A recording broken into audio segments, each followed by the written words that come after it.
कि निश्चल भक्त। तो 5वें अध्याय में ये बताया गया था, अर्जुन के प्रश्न से शुरुआत होती है कि कर्म संन्यास बेहतर है या कर्म निष्काम कर्म योग, action in devotional service, which is better? Then Krishna replied that both are, दोनों मुक्ति के लिए सेम है, समान है, दोनों से मुक्ति प्रदान कर सकती है, लेकिन जो निष्काम कर्म योग है वो कर्म संन्यास से बेहतर है। उसके बाद श्लोक नंबर 7 से लेके 12 तक भगवान ने बताया कि उन लोगों के लक्षण क्या है। योग युक्त व्यक्ति, निष्काम कर्म योगी के लक्षण क्या है, जैसे कि मैंने पहले बताया, इस अध्याय में संन्यास शब्द का मीनिंग किया गया है कर्म संन्यास। योग युक्त का मतलब है भक्त, भक्ति और निष्काम कर्म योग। और अयुक्त का मतलब है भक्ति में ना लगना। तो 7 से लेकर 12वें श्लोक में योग युक्त व्यक्ति मतलब कर्म योगी व्यक्ति के लक्षण बताए गए हैं। यहाँ पे बताया निश्चल भक्त शुद्ध शांति प्राप्त करता है क्योंकि वह समस्त कर्मफल मुझे अर्पित कर देता है, किंतु जो व्यक्ति भगवान से युक्त नहीं है, युक्त का मतलब कंबाइन करना, ठीक है ना, और जो अपने श्रम का फल कामी है वो बंध जाता है। तो 13वें श्लोक में बताया जब देहधारी जीवात्मा अपनी प्रकृति को वश में कर लेता है, प्रकृति मतलब कि उनको 3 गुणों के आधार पर, जैसे यम यम आप स्मरण भाव तेजन्ते कलेवरम, जो उनकी इच्छा रहती है अंत समय पे, उसके हिसाब से उनको प्रकृति उनको शरीर देता है। तो वो शरीर 3 पंचमहाभूत और 3 सूक्ष्म, जो सूक्ष्म शरीर से बना है, जो मन बुद्धि अहंकार, और पंचमहाभूत है भूमि रोपण नलो खाम मनो बुद्धि वचन, जिस प्रकार से वो बना है तो उसको वश में कर लेता है, मतलब वो जीवात्मा की इच्छा के अनुसार ही वो कार्य करेगा। जैसे तीसरे अध्याय के 42वें श्लोक में हमने चर्चा की थी, इंद्रियाणि परारव इंद्रियो पर मन मनस्सस्तु पर बुद्धिर यो बुद्धिर पर सस्तु सा। जड़ पदार्थ से इंद्रिया क्या बोलते हैं, senses are higher than dead matter, mind is higher than senses, intelligence is higher than mind, and soul is higher than intelligence. तो जीवात्मा ये सब चीजों से परे है, तो उसको वश में कर लिया तो कछुए की बात है। जब उनकी जरूरत है भगवान की सेवा में लगा दे, तो इंद्रियों को बाहर निकालो, जब भोग वृत्ति बाहर से आती है तो उसको अंदर कर लो। और मन से समस्त, तो इसमें क्या है, मन से समस्त कर्मों को परित्याग कर देता है, तब वह 9 द्वार वाले नगर में बिना कुछ किए कराए सुख पूर्वक रह सकता है। तो ये था 13वां श्लोक, जहाँ जीव का रोल दिया गया है, जीव आत्मा का रोल किया है। 14वें श्लोक में बताया गया है कि न कर्तृत्व न कर्माणि, मतलब शरीर रूपी नगर का स्वामी देहधारी जीवात्मा ना तो कर्म का सृजन करता है, न न लोगों को कर्म करने के लिए प्रेरित करता है, नहीं कर्म फल की रचना करता है। तो उसका मतलब क्या है, देहधारी जीव सिर्फ इच्छा कर सकता है, सिर्फ इच्छा कर सकता है। अगर उनकी इच्छा, if he deserve as per is desire, मतलब डिजर्व, एक कहावत है प्रभुपाद बोला करते थे, first to deserve then you desire, पहले उसके लायक बनो फिर इच्छा करो। तो अगर कोई इच्छा करता है, अगर उसके वो इच्छा पूर्ति के लिए वो लायक, उसके अंदर लायक, वो लायक है, लायक, लायक गुजराती शब्द है। इफ इज क्वालिफाइड, हिंदी में क्या बताएंगे, अगर वो उसके अंदर योग्यता है तो भगवान उसको अधिकृत कर देते हैं, मतलब उसको सैंक्शन कर देते हैं। उसके बाद वो कर्म का सृजन, उनके लिए कर्म करने की जो सृजन कौन करते हैं, प्रकृति का गुण करते हैं। जीवात्मा ऐसा सच्चिदानंद है, तो उसके ना तो उसको अनर्था इससे कोई मतलब नहीं, लेकिन वो अगर जो भोग की इच्छा उसके अंदर आ जाती है तो वो कवर हो जाता है। तो वो कवर हो जाता है तो वो इल्यूजन में कौन डालता है, 3 गुण प्रकृति के। और वो लोगों को कर्म करने के लिए प्रेरित भी नहीं करता, और कर्मफल की रचना भी नहीं करता। कर्मफल किससे मिलता है, प्रकृति से मिलता है।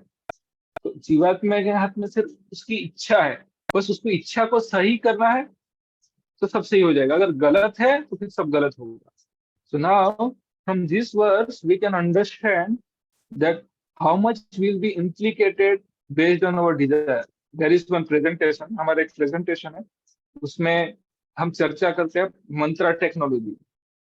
तो मंत्रा का क्या पावर है, तो आपको एक उदाहरण देता हूँ। एक जापानी साइंटिस्ट था, तो उसने पानी लिया, पानी का बूंद लिया, बूंद को ऐसे ही रख दिया और बहुत नेगेटिव सोचा, और पानी की बूंद के सामने रह के उसका क्रिस्टलाइन स्ट्रक्चर बहुत गंदा हो गया था। और उसके बाद दूसरा पानी का बूंद लिया, कुछ नहीं सोचा, तो नॉर्मल रहा। तीसरा बूंद लिया तो उसके बारे में थोड़ा है ना, उसको ग्रेटिट्यूड दिया पानी की बूंद को। he was expressing his gratitude. Sorry, he was just thinking positive part. Then that crystalline structure was formed nicely. और उसके बाद और पानी का बूंदी लिया, उसके बाद बहुत ही पॉजिटिव है ना, I am really grateful to you, ये है वो है वो है। जापानी साइंटिस्ट ने संशोधन किया था, तो पानी का क्रिस्टलाइन स्ट्रक्चर बहुत ही अच्छा हो गया।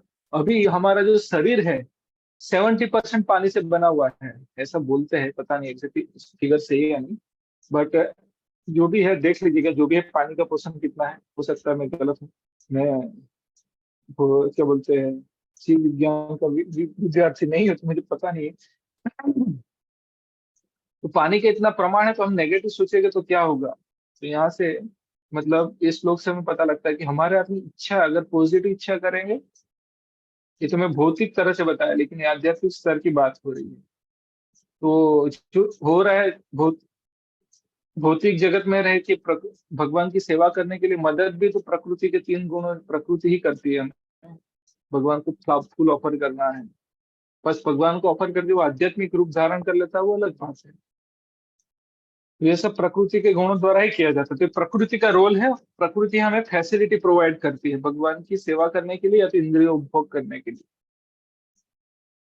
तो फिर आगे बताते हैं, परमेश्वर ना तो किसी पाप को ग्रहण करता है। अगर हमारी इच्छा यहाँ पे गलत हो गई तो पाप हमें लगेगा, परमात्मा को नहीं लगेगा, और ना पुण्य भी परमात्मा को नहीं लगेगा।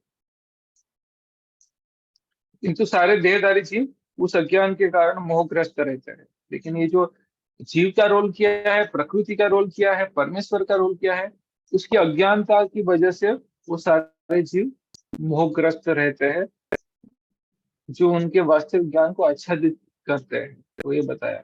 लेकिन जब ये ज्ञान प्रकट हो जाता है तो कब होता है, किंतु जब कोई इस ज्ञान से प्रबुद्ध होता है, तो जिससे अविद्या का विनाश होता है, तो उनके उसके ज्ञान से सब कुछ उसी तरह प्रकट हो जाता है जैसे दिन में सूर्य से सारी वस्तु प्रकाशित हो जाती है, मतलब सब क्लियर हो जाता है। अभी there is a no point of being, no point of lamentation, we are all happy, we are again on the platform of सच्चिदानंद। सत मतलब इटर्नल, चिद मतलब सत मतलब शाश्वत, इटर्नल, चिद मतलब फुल ऑफ नॉलेज, मतलब पूर्णतः ज्ञान युक्त होना, और आनंद मतलब ब्लिसफुल। और चीज और ब्रह्म संहिता के पहले श्लोक में बताया, ईश्वर परम कृष्ण सत्यचित आनंद विग्रह। इट्स सत्यचित एंड आनंद। मेनी पीपल से सच्चिद, सच्ची आनंद, दानंद। इट्स नॉट दानंद, सत्यचित आनंद। एक्चुअली प्रभुपाद का प्रणाम मंत्र बोलते हैं, तो जस्ट मैं थोड़ा मुझे याद आ गया तो बता दो। नमो विष्णुपादाय कृष्ण पृष्ठाय भूतले श्रीमते भक्ति वेदांत स्वामी निति नामिने। फिर आगे बोलते, बहुत सारे लोग बोलते हैं नमस्ते Saraswati Devi. It's not Saraswati Devi, it's Saraswati Devi. तो सारस्वती यहाँ पे प्रभुपाद के जो गुरु महाराज है भक्ति सिद्धांत सरस्वती ठाकुर, उनके लिए यूज किया गया है। तो सरस्वती जैसे वसुदेव का पुत्र है वासुदेव हो गया, तो सरस्वती के पुत्र यहाँ पर सारस्वती उस तौर पे लिया, सारस्वते देवी। anyway, थोड़ा याद आया तो सच्चिदानंद उसके चक्कर में तो मैं भूल दिया। यहाँ पे कोई उसका लेना देना नहीं है, लेकिन तो जब हमें ज्ञान युक्त हो जाते, सारी बाधाओं से मुक्त हो जाते हैं, तो उस वक्त क्या होता है बोलते, तब जब मनुष्य की बुद्धि मन श्रद्धा तथा शरण सब कुछ भगवान में स्थिर हो जाता है। जब ज्ञान युक्त हो गया तो सारा मन बुद्धि मन श्रद्धा तथा सब कुछ भगवान में स्थिर हो जाता है। तब जो है पूर्ण ज्ञान द्वारा जब उसको सब कुछ क्लियर हो गया कि भाई हम परमात्मा की सैंक्शन के बिना कुछ नहीं कर सकते, हम तो सिर्फ इच्छा कर सकते हैं, और इच्छा की पूर्ति परमात्मा के अधिकृत होने पर 3 गुणों के द्वारा ही किया जाता है। उसको पता लग गया कि भाई सर्व कारण के कारण तो भगवान है। अगर ये कारण पता लगने के बाद अगर वो मन, बुद्धि, श्रद्धा और शरण सब कुछ भगवान में स्थिर करता है तो क्या होगा? तभी वह पूर्ण ज्ञान द्वारा समस्त कल्मश से शुद्ध हो जाता है और मुक्ति के पथ पर अग्रसर होता है। ठीक है, तो यहाँ तक हमने कल चर्चा की थी। हो सकता है हम आज 12 श्लोक बचे हैं तो 15 मिनट में समाप्त करने की कोशिश करते, हो जाता है तो यहाँ पर आगे के श्लोक में बताया गया है, क्या बताया गया है? जो व्यक्ति अ, मुक्ति के पथ पर आगे बढ़ता है, यहाँ पे क्या लिखा 17वें श्लोक में, मुक्ति के पथ पर अग्रसर होता है। तो यहाँ पे बताया गया है कि जो व्यक्ति मुक्ति के पथ पर अग्रसर होता है तो उसका दृष्टिकोण क्या होता है? तो बताए, विद्या विनय संपन्ने ब्रह्मणि कवि हस्तिनी सुनी चैव सपाके च पंडिता समदर्शिना।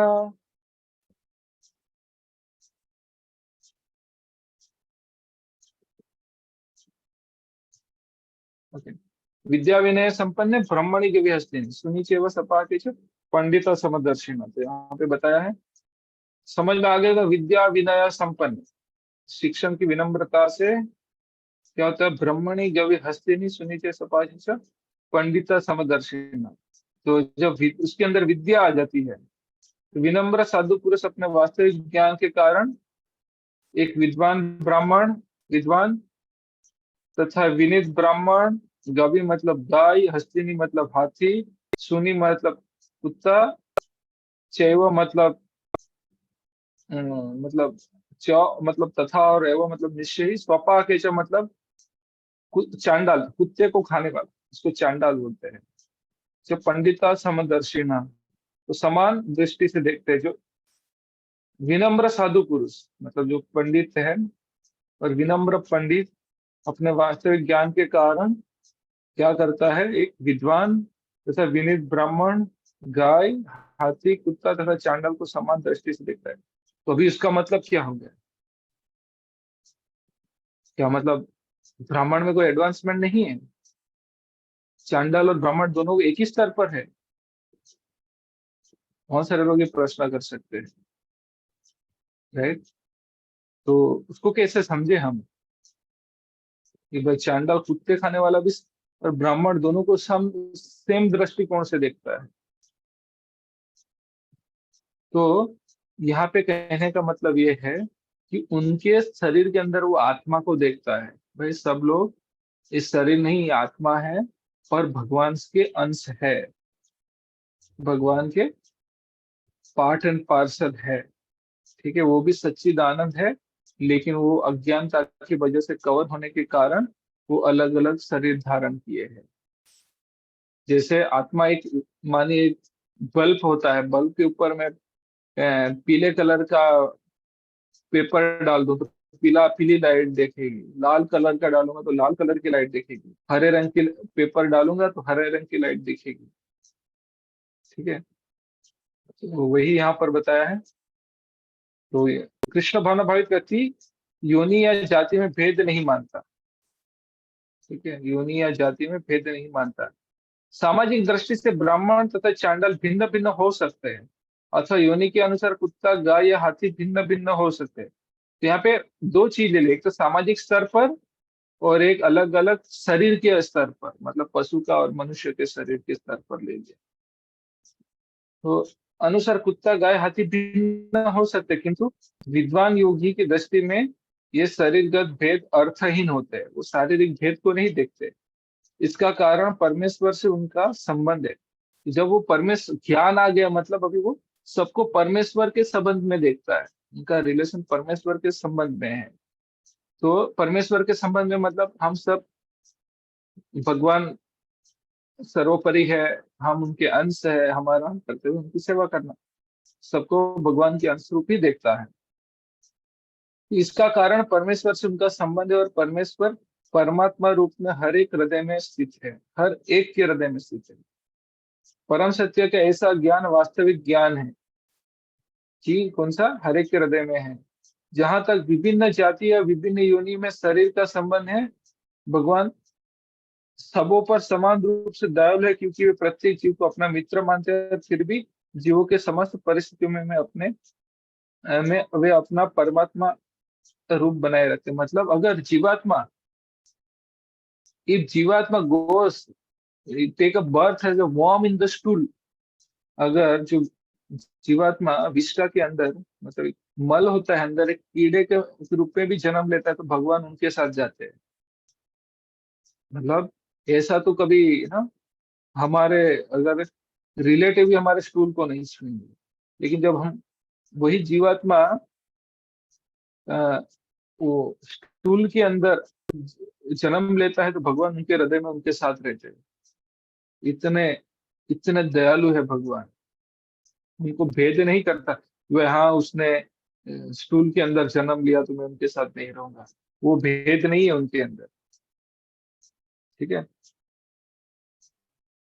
तो तो वो अपने मित्र मानते, मित्र मतलब हमेशा उनके साथ रहेंगे। परमात्मा रूप में भगवान चांडाल तथा ब्रह्मांड दोनों में उपस्थित रहते हैं, यद्यपि इन दोनों के शरीर एक से नहीं होते। शरीर तो प्रकृति के गुणों द्वारा उत्पन्न हुआ है, किंतु शरीर के भीतर आत्मा तथा परमात्मा समान आध्यात्मिक गुण वाले हैं।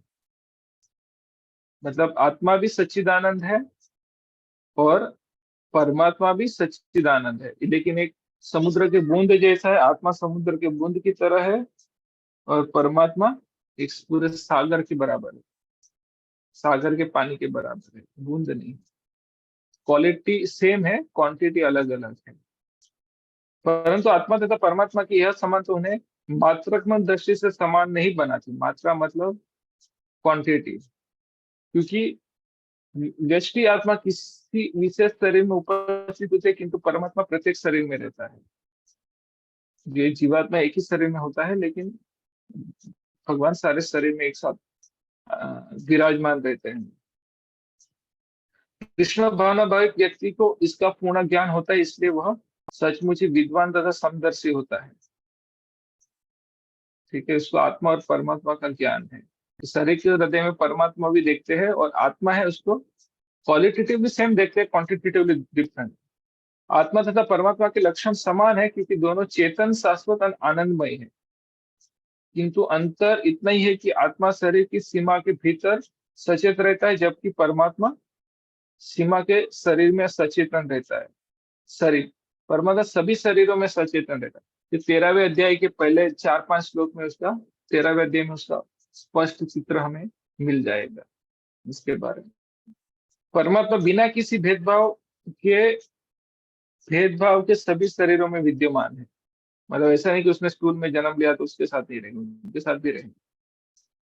ठीक है, तो यहाँ पर बताते हैं, फिर आगे बताते हैं,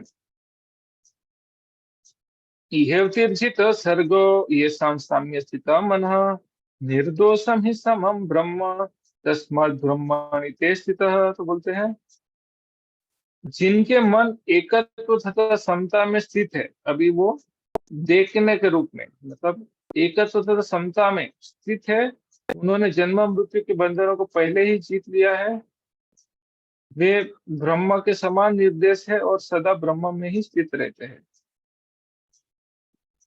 तो जिनके मन एकत्व तथा समता में स्थित है,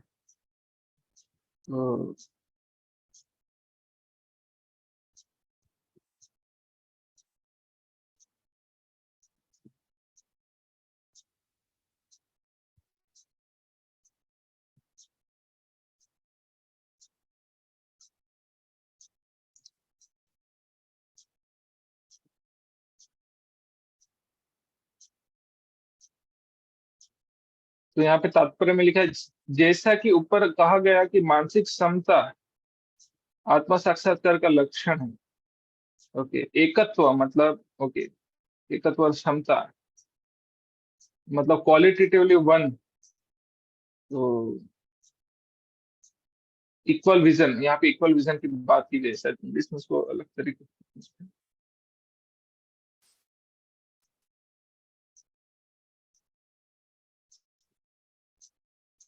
यहाँ पे समता ही होना चाहिए, इक्वल विजन जो हमने 18वें श्लोक में देखा हो।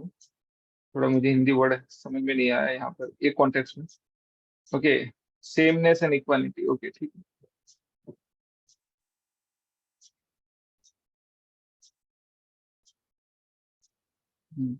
जैसे कि ऊपर कहा गया मानसिक क्षमता आत्म साक्षात्कार का लक्षण है, मतलब क्षमता मतलब आत्म साक्षात्कार का लक्षण है। जिन्होंने ऐसी अवस्था प्राप्त कर ली है उन्हें भौतिक बंधनों पर विशिष्ट जन्म मृत्यु पर विजय प्राप्त किया है मानना चाहिए। जब जब तक मनुष्य शरीर को आत्मा स्वरूप मानते हैं वह बद्ध जीव माना जाता है, किंतु जो ही वह आत्म साक्षात्कार द्वारा समचित्ता की अवस्था को प्राप्त करता है वह बद्ध जीव से मुक्त हो जाता है। दूसरे शब्दों में इसे उसे इस भौतिक जगत में जन्म नहीं लेना पड़ता, अपितु अपनी मृत्यु के बाद वह आध्यात्मिक लोक चला जाता है। मतलब भगवान निर्देश निर्दोष है क्योंकि वे आसक्ति तथा घृणा से रहित है। इस प्रकार जब जीव आसक्ति तथा घृणा से रहित होता है तो वह भी निर्दोष बन जाता है और वैकुंठ जाने का अधिकारी हो जाता है। ऐसे व्यक्ति को पहले ही मुक्त मानना चाहिए, उनके लक्षण आगे बतलाए जाएंगे। तो मतलब आसक्त एकत्व तथा क्षमता मतलब इक्वल विजन से लोगों को देखना, और हमारे अंदर एकत्व क्या है, we are not this body, we are spiritual and we are part and parcel of the supreme lord. तो ये जो एकत्व तथा क्षमता है, तो जिनके मन एकत्व तथा क्षमता में स्थित है, मतलब ये भाव से जो देखते हैं वो क्या होता है, जन्म मृत्यु के बंधन को पहले ही जीत लिए है। तो यहाँ पर वही चीज बताई है, वे ब्रह्म के समान निर्दोष है और सदा ब्रह्म में ही स्थित रहते हैं। तो ब्रह्म क्या है, भगवान सारे जीवात्मा को इक्वल विजन से देखते हैं। तो जब इक्वल विजन से देखेंगे तो there is like no enviousness, ठीक है ना, जीवात्माओं के प्रति। तो उनको हमेशा मतलब समान भाव से देखते हैं, ये अच्छा बुरा क्या बोलते हैं द्वंद्व के रहित देखते हैं। तो जब द्वंद्व आता है वो बुरा है अच्छा है, इवन वी आर सेइंग वो बुरा है तो we are criticising somewhere, then we have to undergo that implication. So if we are beyond all those things, then we'll be free from birth, death and old age. That's what here mentioned. तो आगे के श्लोक में बताते हैं, न प्रहस्येत प्रियम प्राप्यम न उद्वश्येत प्राप्यम च प्रियम स्थिर बुद्धि सम्मूढ़ ब्रह्मविद ब्रह्मणि स्थित। तो बोलते हैं जो न तो प्रिय वस्तु को पाकर हर्षित होता है, वापस दूसरे अध्याय में कितनी बार लिखा है उसके बारे में, सुखे स्वनद विज्ञमन दुखे से विगत प्रवितर आग भय क्रोधास थे। जो ना तो प्रिय वस्तु को पाकर हर्षित होता है और ना प्रिय को पाकर विचलित होता है। जो स्थिर बुद्धि है वो एग्जैक्टली 2.56 58 जयो जयो 2.48 मे बी 2.36 37, उसमें यही चीज बताई है। जो स्थिर बुद्धि है जो मोह रहित है और भगवत विद्या को जानने वाला है वो पहले से ही ब्रह्म में स्थित रहता है। मतलब he is focused on supreme Lord and on his form, मतलब his form, not Lord's form, but तो स्थिर बुद्धि है जो मोह रहित और भगवत विद्या को जानने वाला है वो पहले से ब्रह्म में स्थित रहता है। तो यहाँ पे स्वरूप सिद्ध व्यक्ति के लक्षण दिए गए हैं। पहला लक्षण है कि उसमें शरीर और आत्म तत्व के तादात्म्य का भ्रम नहीं रहता, मतलब उसको क्लियर होता है शरीर और आत्मा अलग अलग है, ठीक है। तो वो भली बात जानता है कि मैं यह शरीर नहीं हूँ अपितु भगवान का एक अंश हूँ। अतः कुछ प्राप्त होने पर ना तो उसे प्रसन्नता होती है ना शरीर की कुछ हानि होती है। मन की यह स्थिरता स्थिर बुद्धि या आत्मबुद्धि कहलाती है। अतः वह न तो स्थूल शरीर को आत्मा मानने की भूल करता है करके मोहग्रस्त होता है और न शरीर को स्थायी मानकर आत्मा का आत्मा के अस्तित्व को ठुकराता है। इस ज्ञान के कारण वह परम सत्य अर्थात ब्रह्म परमात्मा तो भगवान के ज्ञान को भली भांति जान लेता है और इस प्रकार वह अपने स्वरूप को जानता है और पर ब्रह्म से हर बात में सद आकार होने का कभी यत्न नहीं करता। सद आकार मतलब समान होने का। सद आकार मतलब क्या होता है, मतलब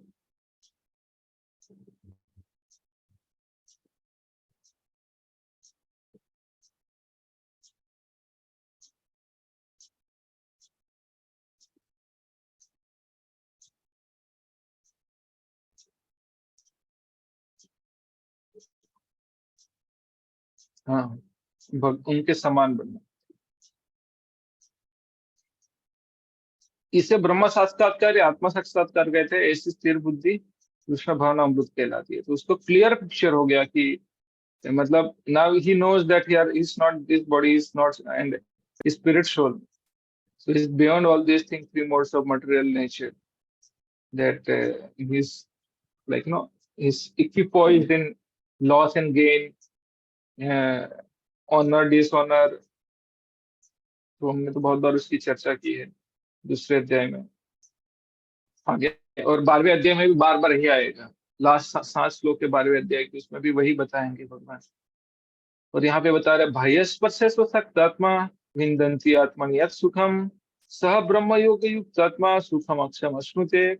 और एक चीज बताऊंगा कि आगे जैसे हम आगे बढ़ेंगे तो देखना हर एक श्लोक में अंत में भगवान भक्ति के बारे में बताएंगे।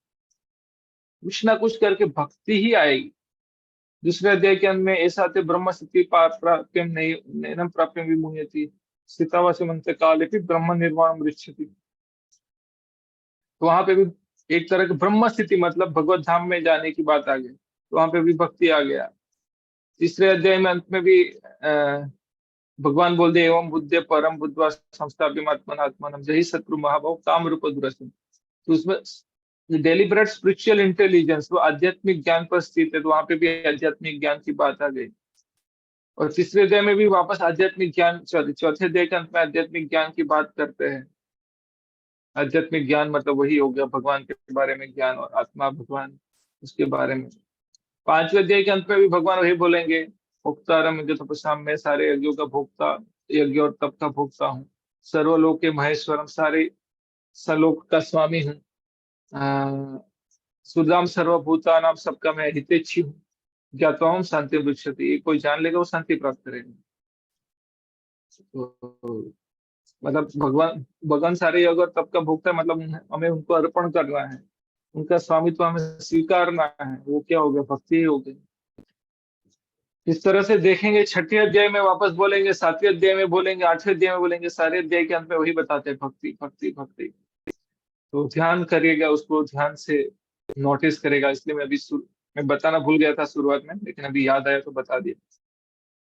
तो यहाँ पर बताते हैं बाह्य स्पर्श स्वशक्त आत्मा विन्दन्ति आत्मनि यत् सुखम स ब्रह्म योग युक्त आत्मा सुखम अक्षम अश्नुते। तो ऐसा मुक्त पुरुष भौतिक इंद्रियों की ओर आकृष्ट नहीं होता। तो उसको अपना क्या बोल पता लग गया, स्वरूप पता लग गया कि is not this body spirit soul. तो ये भौतिक इंद्रिय सुख के प्रति आकृष्ट नहीं होता, फिर तो सदैव समाधि में रहकर अपने अंतर में आनंद का अनुभव करता है। तो बाह्य स्पर्श से तो सकता था विंदन्ति आत्मनि यत् सुखम स ब्रह्म योग युक्त आत्मा। योग युक्त आत्मा मतलब अगेन एक अगर युक्त आत्मा, ठीक है। तो इस प्रकार वह स्वरूप सिद्ध व्यक्ति ब्रह्म पर ब्रह्म में योग युक्त आत्मा मतलब स्वरूप सिद्ध मतलब भक्ति आ गया उसमें वापस। व्यक्ति पर ब्रह्म में एकाग्रचित होने के कारण असीम सुख भोगता है। जब लिबरेशन के पाथ में अग्रसर हो जाता है तो ये सब चीजें आना होता है। जैसे हमने भक्ति रसामृत सिंधु की शुरुआत में हमने देखा था भक्ति के 6 कैरेक्टरिस्टिक ऑफ डिवोशनल सर्विस। तो पहला आता था क्लेशाग्नि, व्यक्ति क्लेशाग्नि से मुक्त हो जाता है। अभी हमने वहां पे चर्चा की थी क्लेशाग्नि क्यों आती है, क्योंकि वो बीजम पापम कूटम वो वाला हमने डिस्कस किया था वहां पर। तो क्लेशाग्नि वहां पर आती है, तो क्लेशाग्नि से मुक्त हो जाता है। जैसे जैसे कोई भूखा व्यक्ति है खाना खाने की शुरुआत करता है तो क्या होता है, उनके अंदर 3 चीजें एक साथ होती है, 3 या दो चीजें। एक उसका पेट, उसकी पेट भी, 3 चीजें सॉरी, पेट भी भरने लगता, उनको संतुष्टि होने लगती है, उसकी भूख मिट जाती है और वो तृप्त भी हो, और क्या बोलते हैं उसके अंदर एक ऊर्जा भी आने लगती है। तो 3 चीजें साथ में होती है। इसी प्रकार भक्ति करते हैं तो क्या होता है, हमारे अंदर से क्लेशाग्नि चली जाती है और आनंद भी आने लगता है। तो क्या होता है जैसे हम मुक्ति के पथ पर आगे बढ़ेंगे, स्वरूप सिद्ध व्यक्ति मतलब मुक्ति प्राप्त कर चुका है वो, तो वो क्या असीम सुख भोगेगा वहां पर। ठीक है।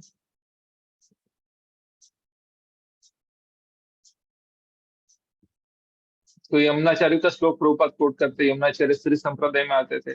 जब मैं कृष्ण भक्ति की दिव्य प्रेमा भक्ति में लगकर उनमें नित्य नवीन आनंद का अनुभव करने लगा हूँ, तब से जब भी मैं काम सुख के बारे में सोचता हूँ तो इससे विचार पर मैं थूकता हूँ और मेरे होंठ अरुचि से सिमट जाते हैं। ब्रह्म योग्य तो कृष्ण भावना भावित व्यक्ति भगवान की प्रेम भक्ति में इतना अधिक लीन रहता है कि इंद्रिय सुख की उसकी तानिक भी रुचि नहीं रहती। भौतिकता की दृष्टि में काम सुख की सर्वोपरि आनंद है।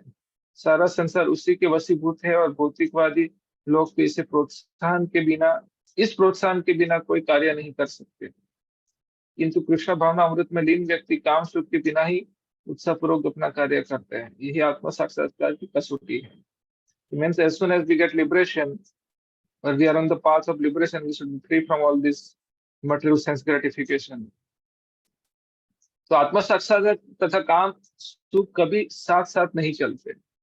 जैसे प्रभुपाद बार बार बोलते हैं, जब प्रभुपाद अमेरिका में प्रचार कर रहे थे, तो बहुत सारे योगी लोग थे, बाबा लोग गए थे और बोले थे हमें $35 दो, मैं आपको भगवान बना दूंगा। और बोलते हैं $35 दे दो, आपको एक मंत्र देता हूँ, उसको समझना, फिर आपको जो करना है करो। मतलब कोई नियम नहीं। और प्रभुपाद ने 4 नियम डाले थे, तो लोग उनके पास कम आते थे। तो एक व्यक्ति बोला, प्रभुपाद आपको सबको हरे कृष्णा मंत्र देते और दीक्षा देते, 4 नियम को निकाल कर तो कितने सारे आपके फॉलोअर हो जाते हैं। लेकिन प्रभुपाद ने वो 4 नियम में कॉम्प्रोमाइज नहीं किया। तो मुझे फॉलोवर नहीं चाहिए, I don't want quantity, I want quality. Krishna भावना भावित व्यक्ति जीवन मुक्त होने के कारण किसी प्रकार के इंद्रिय सुख द्वारा आकर्षित नहीं होता, क्योंकि उसको पता है क्या होता है कि यही संस्पर्श जा भोगा दुख यो न एवते आदि अंतवंत कौन्तेय न तेषु रमते बुधा। तो हमने 8-10 को शुरू किया था और 2-3 मिनट ले लेता हूँ। तो यहाँ पे बताते बुद्धिमान मनुष्य दुखों के कारण में भाग नहीं लेता है, जो कि भौतिक इंद्रियों के संसर्ग से उत्पन्न होता है। तो यहाँ पे भगवान क्लियरली बता दिए दुख कैसे उत्पन्न होगा। जब हम इंद्रिय भोग करने की कोशिश करेंगे तो दुख उत्पन्न होगा, क्लियरली बता दिए। तो अगर हम बुद्धिमान मनुष्य है तो हमें दुख के कारण में भाग नहीं लेना चाहिए, जो क्या है भौतिक इंद्रियों के संसर्ग से उत्पन्न होता है। संसर्ग मतलब इंद्रिय तृप्ति करने से। तो हे कुंती पुत्र, ऐसा भोगों का आदि तथा अंत होता है, अतः चतुर व्यक्ति उनमें आनंद नहीं लेता।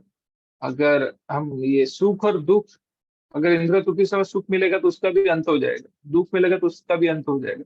उससे अच्छा है उसमें भाग ही मत लो, इंद्रिय तृप्ति में मत रहो, पर इंद्रियों को भगवान की सेवा में लगाओ। तो यहाँ पे यही बता रहे हैं भौतिक इंद्रिय सुख उन इंद्रियों के स्पर्श से अद्भुत है जो नाशवान है। क्योंकि अभी भौतिक इंद्रिय सुख क्यों नाशवान है कि वो ऐसे इंद्रिय सेंस ऑब्जेक्ट, मतलब इंद्रिय तृप्ति के जो पदार्थ है वो भी नाशवान है, उससे जो सुख मिलेगा वो भी नाशवान रहेगा, क्योंकि शरीर स्वयं ही नाशवान है और शरीर स्वयं भी नाशवान है। मुक्तात्मा किसी नाशवान वस्तु में रुचि नहीं रखता। दिव्य आनंद के सुख में भली भांति अवगत वह भला मिथ्या सुख के लिए क्यों सहमत होगा। तो पद्म पुराण में कहा गया है रमन्ते योगिनानंते सत्यानंदे चिद आत्मनि इति राम पदे नासो परम ब्रह्मा विधीयते। योगी जन परम सत्य में रमण करते हुए अनंत दिव्य सुख प्राप्त करते, इसलिए परम सत्य को भी राम कहा जाता है। तो आगे बोलते हैं कि ये श्रीमद् भागवतम से बहुत फेमस वर्ष है। नायम देव भरत महाराज अपने ने ऋषभ देव अपने 100 पुत्र को ये उपदेश देते हैं, जिसके सबसे बड़े पुत्र थे भरत महाराज, और जिसके नाम से हमें हमारा देश का नाम भारत पड़ा। तो वह बोलते हैं नायम देह देह भाजम नुरलोके कष्टान कामन अर्हते विभुजाम्ये तपो दिव्यम पुत्र कायेन सत्वम शुद्ध्येत यस्मद् ब्रह्म सोखम त्वम अनंतम।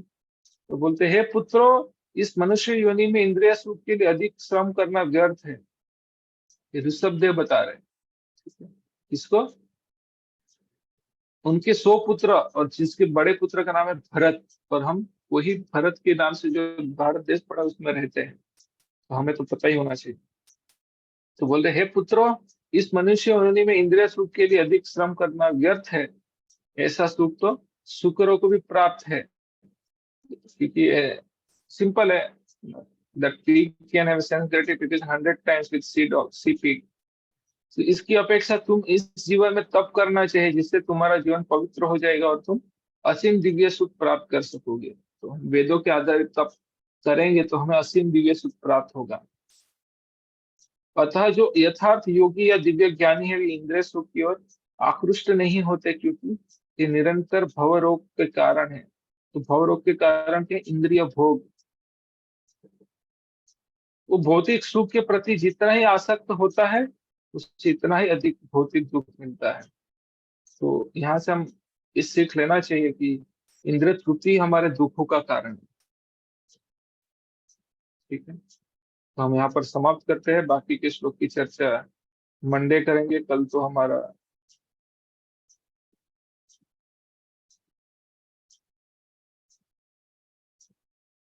इस श्लोक बस ट्रांसलेशन पढ़ के समाप्त करता हूँ मैं। तो ये आगे के श्लोक में बता रहे, शक्नोति है यह सोढुम प्राक शरीर विमोक्षणात् काम क्रोधम उद्भवम वेगम संयुक्त स सुखी नरः। बोलते, यदि इस शरीर को त्यागने के पूर्व कोई मनुष्य इंद्रियों के वेगों को सहन करने, मतलब हमारे पास आएगा इंद्रिय तृप्ति के लिए, मन हमें बहुत प्रोत्साहित करेगा। You enjoy this, you gratify your senses this way that way what ever way, different kind of different kind of प्रलोभन वो देती रहेगी, different kind of temptation it will give, then but we have to tolerate. That's what here is saying. Krishna is clearly saying mental agitations will come, इंद्रिय तृप्ति करने की इच्छा आती रहेगी। ठीक है ना, यदि इस शरीर को त्यागने के पूर्व मनुष्य को इंद्रिय के वेगों को सहन करने तथा इच्छा एवं क्रोधों के वेगों को रोकने में समर्थ होता है, इस संसार में सुखी रह सकता। मतलब आएगा, हमें उसको सहन करना है। ठीक है, इच्छा को हमें रोकना है और क्रोध को भी रोकना है। इंद्रिय भोग की इच्छा आती रहेगी वहां पर, और सहना पड़ेगा हमें इसके लिए। ठीक है, तो हम यहाँ पर समाप्त करते हैं। बहुत बहुत धन्यवाद। हरे कृष्णा। अगर किसी को कोई प्रश्न है, कमेंट है, फीडबैक है तो पूछ सकते हैं।